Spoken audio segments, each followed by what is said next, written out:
So yung pong sa feel, look, and tilt po, ito po yung paraan natin ng pag-check kung tunay ba yung ating mga hawak na banknotes. So sa feel po, kailangan pag hinawakan ninyo, magaspang po yung pakiramdam at may mga naka-emboss o nakaalsang mga bahagi. Sa look naman po sir, makikita natin na merong serial number na papalaki ng pagkakasulat.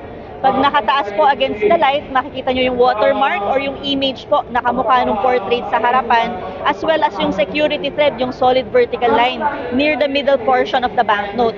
Sa iba po nating banknotes po, sa 500 saka sa 1,000, meron pong mga parts doon na pag tinilt or tinagilid yung banknote, nag-iiba-iba din po ng kulay. Sa peking pera po, wala tayong palatandaan ng peking pera kasi iba-iba po ang gumagawa ng peking pera. So wala po siyang iisang itsura. Ang dapat pong tandaan natin yung palatandaan ng tunay na pera.